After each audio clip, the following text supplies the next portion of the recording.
nakikita? Di ba nila nakikita mga kababayan?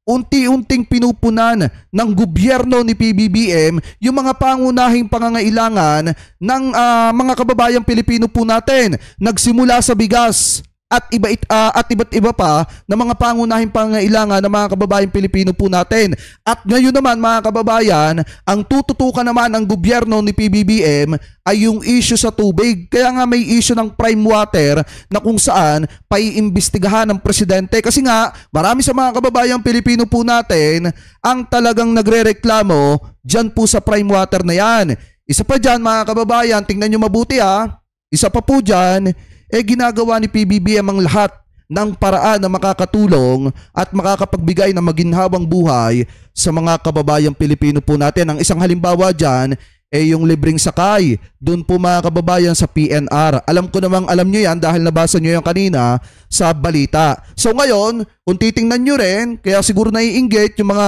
taga-suporta ni dating Pangulong Duterte kasi si PBBM hindi niya kinakailangan magbayad ng mga survey para lang masabi na mataas yung trust rating po niya. Dahil mismong taong bayan ang magsasabi at maghuhusga kung tama pa ba ang ginagawa na trabaho ng ating presidente or hindi. At dahil dyan mga kababayan, kung titingnan po ninyo, bago tayo pumunta sa topic na tinalakay ko na yan, basahin pa natin itong isa pang balita na nakita po natin na kung saan, ayon po mismo kay PBBM, ipinagmalaki niya ang pinakamababang unemployment rate sa loob lamang ng 20 taon mga kababayan. Biruin nyo sa nakalipas na 20 years, ngayon lamang po napababa yung bilang ng mga tao or mga kababayan natin na walang trabaho dito po sa ating bansa. Ano po, so basahin po natin itong nilalaman na balita galing po sa Abante, TNT Tunay na Tabloidista. Ito po yung source natin mga kababayan Yan, para masabi po natin na hindi tayo fake news. Ano po, sasabi dito, ipinagmalaki ni Pangulong Ferdinand Marcos Jr. na naibaba ng gobyerno sa 4.3% ang mga unemployment rate nitong 2024, ang pinakamababang naitala sa loob ng nakalipas na 20 years or 20 taon. 20 taon mga kababayan, 2 dekada.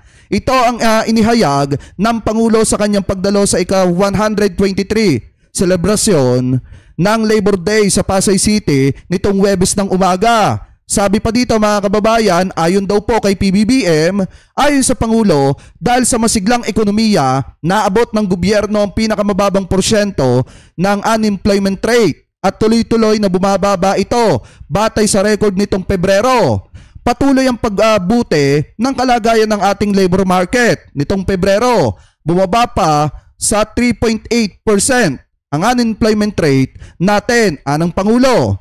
Ang magandang record na ito, ayon sa presidente, ay dahil sa pagiging agresibo ng gobyerno na makaakit ng mga mas maraming pamumuhunan sa Pilipinas mga kababayan. So nagbunga na. Ibig sabihin, unti-unting nagbunga yung dating sinisiraan ng mga lakad ng presidente. Kung matatandaan nyo, ano ba yung sinasabi ng mga basher dati na puro lamang daw po travel, puro lamang daw po pabiyahe-biyahe ang presidente sa iba't ibang bansa, pero hindi nila alam na ang presidente po natin naghahanap ng mga foreign investor na mag-i-invest po dito sa ating bansa para makatulong sa mga kababayan Pilipino po natin na magkaroon ng mga trabaho mga kababayan. Alam naman po natin na kapag marami ang nag-invest or foreign investor dito po sa ating bansa, mas makakalikha po tayo ng mas maraming epektibong trabaho para po sa mga kababayan Pilipino po natin. At ito yung isang patunay na unti-unti nang nagbubunga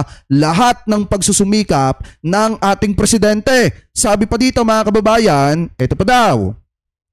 Simula 2022 hanggang 2024, nakapagtala ang Pilipinas ng tinatayang 27 billion US dollars sa pamumuhunan na inaasahang makakapagbigay ng 350,000 na mga trabaho para sa mga Pilipino. Dahil dito, sinabi ng Pangulo na magtutuloy-tuloy ang kanilang pagtatrabaho upang mas marami pang pamumuhunan ang maipasok sa bansa para sa pag-aunlad ng ekonomiya at pagdami ng kabuhayan. Yan po yung sabi mismo ni PBBM. Ipinagmalaki ni PBBM yung nagawa ng kanyang gobyerno. Kasi nga naman unti-unti na nagbubunga yung trabahong ginagawa ng ating presidente. Hindi niya kasi pinapansin. Ito kasi ang maganda kay PBBM.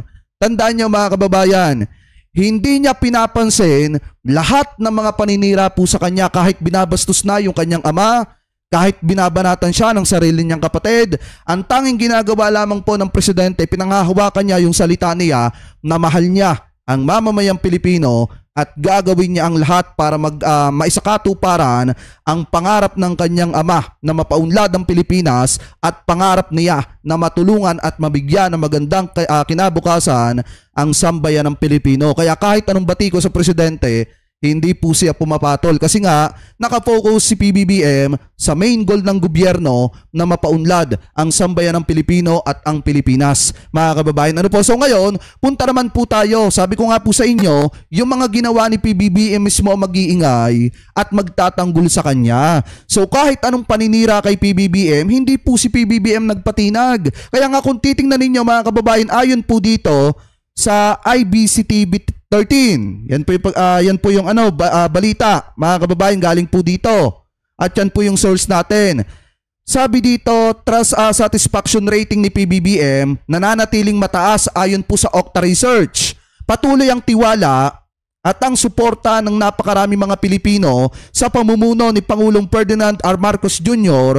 batay sa huling resulta ng tugon ng masa or etong tinatawag na TNM survey ng Okta Research. Ibig sabihin, marami pa rin sa mga kababayang Pilipino natin ang satisfied sa pamumuno ni PBBM bilang presidente at marami sa mga kababayang Pilipino po natin ang nakikita ano po yung ginagawang pagtatrabaho at pagsusumikap ni PBBM. Ang isa pa dyan, mga kababayan, si PBBM ay hindi po nakikipag-away at pumapatol sa mga walang utak, hindi ko naman nilalahat, na taga-suporta ni Sara Duterte at ng mga Duterte. Ano po sasabi pa dito? Basahin pa natin.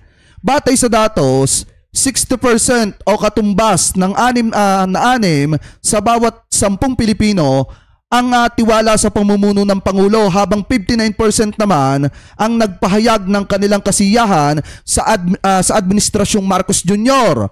Sabi pa dito mga kababayan, bagamat nagkaroon ng bahagyang pagbaba mula sa nakaraang survey, ay nanatili pa rin ang tiwala at suporta ng mga Pilipino sa liderato ng Pangulo mula sa karamihan ng mga rehiyon sa bansa, kabilang ang Ilocos Region, 92% mga kababayan.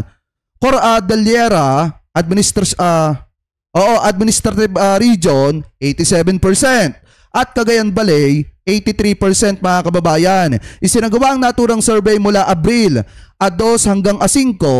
Yan yung sabi dito mga kababayan na isinagawa yung survey mula April 2 hanggang April 5. At ang nakuha mismo ni PBBM mga kababayan, ayon po dito sa datos, ay 60% or 6 sa 10 Pilipino ang nagtitiwala pa rin sa pamumuno ni PBBM at 59% naman mga kababayan ang nasisiyahan at natutuwa sa nagiging progreso ng gobyerno ni PBBM. So ito yung isang patunay na hindi kinakailangan ng presidente na magbayad ng mga survey firm para lang masabi na mataas yung kanyang survey at maipagmalaki sa publiko mga kababayan. Gaya nga ng sabi ni PBBM, bonus na lang yung mataas niya nakukuha sa survey, ang mahalaga natutugunan niya yung pagiging presidente niya at naibibigay niya yung pangangailangan ng taong bayan. Hindi man madali, hindi man mabilis mga kababayan, pero sabi ko nga po sa inyo, at least ang presidente walang ipinangako mga kababayan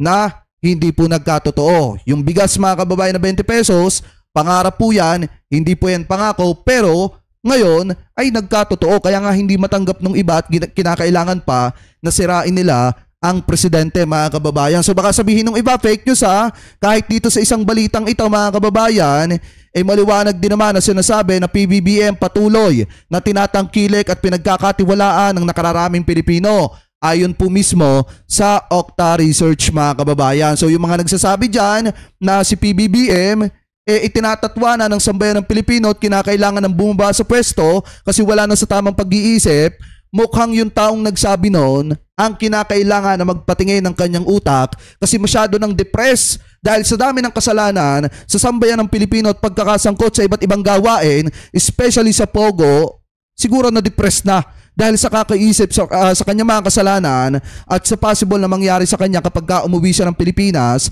Tiyak na alam naman natin mga kababayan ng kahantungan niya, makukulong at makukulong siya. Maaaresto at maaaresto po siya. Kaya ganun na lamang mga kababayan, yung mga paninira po nila kaya PBBM. Pero gaya nga po ng sabi ko sa inyo, yung trabaho at nagawa ng presidente ang mismong nag-iingay para po sa kanya. Ano po, yan yung maganda. Kasi sa panahon ni Duterte mga kababayan, nauuna pa yung pagyayabang ni Digong bago yung gawa. Kaya ano nangyari? Doon sa pangako na 2 to 3 months, lilinisin ng Pilipinas sa ipinagbabawal na bato na natiling pangako at marami sa mga kababayan Pilipino po nating mahihirap at inosente ang nagbuwis ng buhay dahil po sa pangako na yan na plataforma ni Digong na ang nakinabang lang naman si Michael Yang at yung kanyang anak. Mga kababayan, nasangkot di umano sa pagpapagilong ng bilyon-bilyong halaga ng ipinagbabawal na bato. Ano po dito sa ating bansa. So ngayon, punta naman po tayo mga kababayan dito pa sa isa nating topic na nakita na kung saan yan. Ito po, bukod kay PBBM na nananatiling mataas mga kababayan sa trust rating, pasok naman po sa top 12, ito pong si DILG Secretary Benhur Abalos mga kababayan. Gaya nga po ng sabi ko sa inyo, kailangan mga kababayan na suportahan natin etong si Secretary Benhur Abalos kasi kung sa loyalty din naman ang pag-uusapan mga kababayan, napakalaki ng tiwala ng sambayan ng Pilipino dito po kay Secretary Benhur Abalos kasi mga kababayan, ito yung isang tao na gaya nga po ng sabi ko sa inyo, tapat po sa Republika ng Pilipinas kasi pinanagot niya yung mga tao kahit pa sabihin na big fish yung mga yan, pero basta may kailangan panagutan, pinapapanagot po niya. Kahit pa sabihin na kaibigan ng dating presidente, basta nagkasala ka at ang kalaban mo yung mga kababayan Pilipino po natin na pobre, na katulad po natin mga kababayan, kailangan mong magbayad. At dahil po dyan mga kababayan sa pamumuno bilang sekretary ng DILG ni Secretary Benhur Abalos mga kababayan, yung mga akala nating imposibleng taong mapapapanagot ay naging napapanagot mga kababayan. Kasi biruin nyo sino ba naman ang mag-iisip na si Kibuloy ay mapapapanagot sa kanyang mga kasalanan mga kababayan. Dahil nga kay Secretary Benhur Abalos, yung mga tao na yan na pinaghahabol ng kamay ng batas ay napapanagot kahit pa nagtago sa ilalim ng lupa, nahulit na huli pa rin. Mga kababayan, ano po, kaya sana suportahan po natin ito pong si Secretary Benhur Abalos dahil siya lang naman ang nakagawa sa Mandaluyong mga kababayan ng pagbabago. Ano po, katulad mga kababayan itong isa sa mga video niya na kung saan ipinakita po niya yung kanyang mga nagawa. Ako, number 1 siyang cabinet member as DILG Secretary. Benhur Abalos po, solid tayo sa Senado. Number 1 sa balota. Wait lang, eto. Ako po ay solid na buong loob na nagtrabaho at nagtatrabaho. Ginawa niyang number 1 sa nutrisyon ng Mandaluyong. Number 1 sa negosyo at kabuhayan. Number 1 sa pangangalaga sa mga bata. Number 1 sa pagunlad at pagiging Tsaka take note mga kababayan kaya binansaga na Tiger City ang Mandaluyong ay dahil po sa masigla at maayos at magaling na pamumuno bilang dating alkalde ng Mandaluyong City ditong si Secretary Benhur Abalos. Kaya po tinagurian na Tiger City mga kababayan, ang Mandaluyong ay dahil po sa napakabilis na pag-unlad ng Mandaluyong City. Ano po ngayon, ipagpatuloy pa natin. Tiger City. Number 1 siyang cabinet member as DILG Secretary. Benhur Abalos po, solid tayo sa Senado. Number 1 sa balota, solid sa Senado.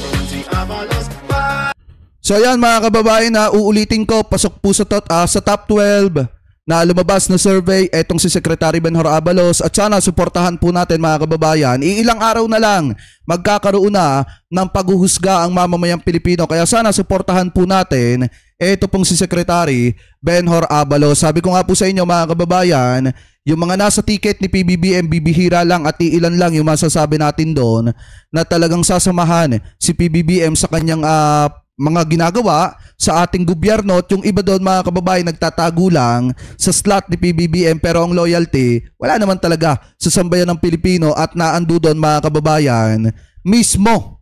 Ano po, naando doon mga kababayan mismo sa mga Duterte. Ano po, biruin nyo, may dalawa na nga nalagas eh.